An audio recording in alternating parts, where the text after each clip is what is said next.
8 de julho, Santa Isabel, Rainha de Portugal, do ano de 1336. Santa Isabel, filha de Pedro III, rei de Aragão, nasceu em 1217.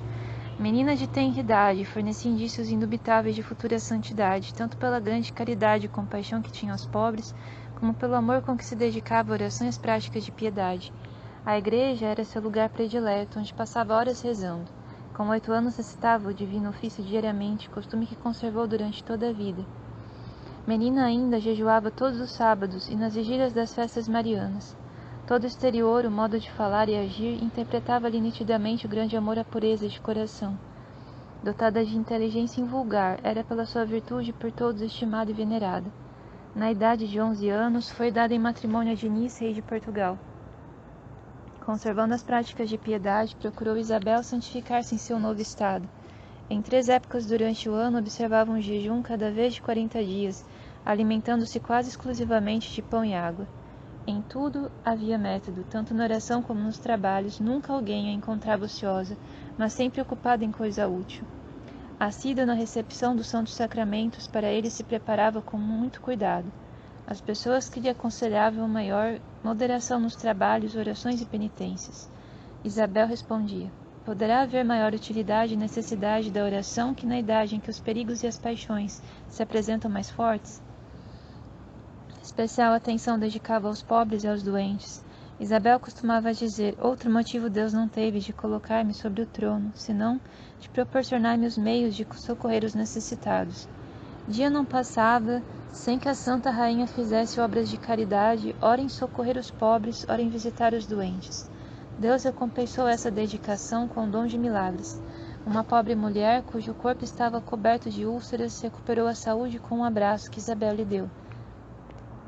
Em todas as sextas-feiras da quaresma, como na quinta-feira santa, costumava Isabel lavar os pés a 13 mulheres. Entre estas, havia uma cujo pé apresentava uma ferida asquerosa. A Santa Rainha não só lavou a ferida, mas levou a penitência ao longo de imprimir um ósculo sobre o lugar ferido do pé, e este sarou imediatamente. Em outra ocasião, uma cega desde a infância obteve a vista em virtude da oração de Isabel. Muitos doentes foram curados com o sinal da cruz que a santa sobre eles fazia. O rei, seu esposo, era o contrário quanto à virtude. Embora Isabel lhe soubesse os desregramentos e muito se entristecia ao ver os crimes que Diniz cometia contra Deus, nunca proferiu uma palavra sequer de queixa, mas com uma paciência invencível suportava o marido pedindo a Deus sua salvação. Teve a satisfação de obter esta graça. Um pajem teve a ousadia de levantar uma grande calúnia à rainha, acusando-a de relações ilícitas com um jovem fidalgo que a auxiliava na distribuição de esmolas. O rei Dom Diniz, solerte em acreditar na infâmia, deu ordem ao caeiro da corte para atirar ao forno o jovem que se apresentaria no dia seguinte com a pergunta se já havia executado a ordem real. Ora, o encarregado desta missão assassina foi justamente o jovem escudeiro da rainha, que, cônscio de sua inocência, sem preocupações, se dirigiu à caeira. No trajeto, ouviu, porém, o toque da missa e, como sendo bom cristão, não deixasse passar o dia sem assistir ao santo sacrifício, se dirigiu à igreja, não achando inconveniente em antecipar a assistência da missa ao cumprimento da ordem real. Assim fez, mas em lugar de uma assistiu a 2 missas. Por outra vez, Dom Diniz, aflito por saber do resultado da macabra missão, enviou a cair o moço perverso e acusador, que gostosamente tratou de certificar-se da morte da vítima da calúnia. Mal chegou à presença do mestre da caeira, que este, surdo aos protestos e súplicas do gentil homem, mandou lançá-lo ao forno incandescente. Decorridos poucos minutos, apareceu o moço caluniado, dirigindo ao mestre a pergunta, como lhe for ordenado pelo rei. Obtendo resposta afirmativa, voltou ao palácio, transmitindo ao rei o recado obtido. Dom Diniz muito se admirou de ver em sua presença vivo aquele que morto devia estar. Imediatamente fez indagações. Ciente de tudo, reconheceu a patente intervenção da divina providência na defesa dos 2 inocentes. Dom Diniz muito se arrependeu da leviandade com que dera crédito a tão vil calúnia contra a pessoa digna de toda a sua veneração. O príncipe Afonso tinha organizado um levante contra o rei, seu pai. Isabel procurara todos os meios para afastar o filho dos planos sinistros. Não obstante, houve quem acusasse a rainha de combinação com o filho revoltoso. O rei, sem examinar a questão, expulsou a rainha do palácio, dando-lhe por morada uma casa de campo. Isabel apelou para Deus, que não tardou em patentear a inocência da rainha. Desde então, reinou a mais completa harmonia entre os esposos, e Dom Dinis começou a tratar a esposa com todo respeito e consideração. Caindo gravemente doente, Isabel não se lhe afastou de sua cabeceira.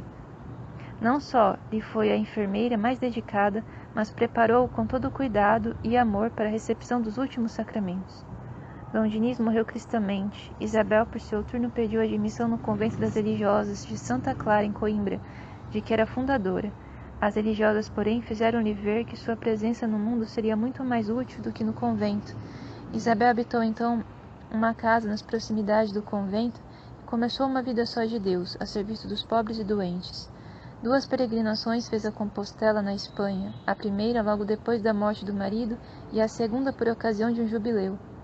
Esta última foi feita a pé e em companhia de 2 empregadas, fazendo as 3 romeiras a penitência de viver de esmolas que pediam no caminho. De volta da segunda peregrinação, soube de uma guerra que ia arrebentar entre o filho Afonso e um rei vizinho e parente.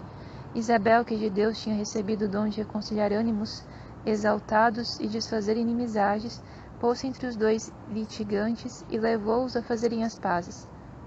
Tendo chegado à Extremadura, Isabel adoeceu gravemente.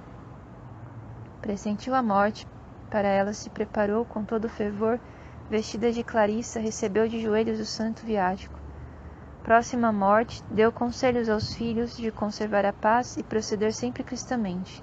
Entre as dores da doença, repetiu muitas vezes a jaculatória: Ó Maria, Mãe das Graças, Mãe de Misericórdia, defendei-me contra o espírito maligno e recebei-me na hora da morte. Isabel morreu em 1336, na idade de 65 anos. 300 anos depois da morte, foi-lhe o corpo encontrado sem sinal de corrupção, exalando perfume deliciosíssimo. Grandes milagres Deus se dignou fazer no túmulo de sua serva. Isabel foi canonizada pelo Papa Urbano VIII no ano de 1625. Santa Isabel, Rainha de Portugal, rogai por nós.